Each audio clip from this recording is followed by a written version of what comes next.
కాజా తయారీలో first step ఏంటంటే పిండి కలపడం. పిండి కలిపిన తర్వాత దాన్ని పల్సగా అప్పడం తయారు చేసి దాన్ని రోల్ చేసి ఇలా చేస్తాం. మీరు అబ్జర్వ్ చేసినట్టయితే ఇక్కడ ఎక్కడ కూడా మసి గానీ పొగ గానీ ఏమీ లేదు. మనదంతా కంట్రోల్డ్ టెంపరేచర్ లో ఫ్రైయింగ్ జరుగుతుంది. ఈ టెంపరేచర్ లోనే కాజా ఫ్లఫీనెస్ వస్తుంది అనమాట.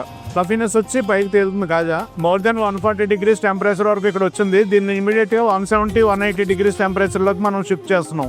గోల్డెన్ బ్రౌన్ కలర్ వచ్చింది. ఇవి మనం పాకంలోకి షిఫ్ట్ చేసుకుంటాం. 50-60 degrees టెంపరేచర్ లో ఉంటుంది. ఎప్పుడైతే 180 degrees టెంపరేచర్ తో ఉన్న కాజా ఇందులో పడిందో దాంట్లో ఉండే స్టీమ్ ఎవాపరేట్ అయిపోయి ఆ ప్లేస్ లోకి ఈ పాకం వెళ్ళిపోతుంది అనమాట.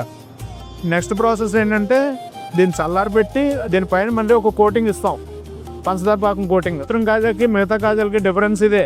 ఇక్కడ చాలా మంది ఏం చేస్తారంటే ఈ పాకంలో పటికి కానీ వేరే గ్లూకోజ్ లిక్విడ్ కానీ ఏదో షైనీగా ఉండే విధంగా ఏదైనా దీంట్లో యాడ్ చేస్తారు. మనం యాడ్ చేయకుండా దీన్ని చిక్కగా ఉండే పాకంలో ముంచుతాం.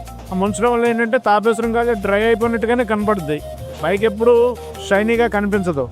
షైనీగా కనిపించింది అంటే అది తాపేశ్వరం కాజా కాదు. ఆ చల్లారిన కాజాలకి పైన ఒక చిక్కటి పాకంతో కోటింగ్ వేసి పేర్చడం జరుగుతుంది. నాకు కూడా నోరు ఊరుతుంది. ఒక కాజా తిని చూద్దాం.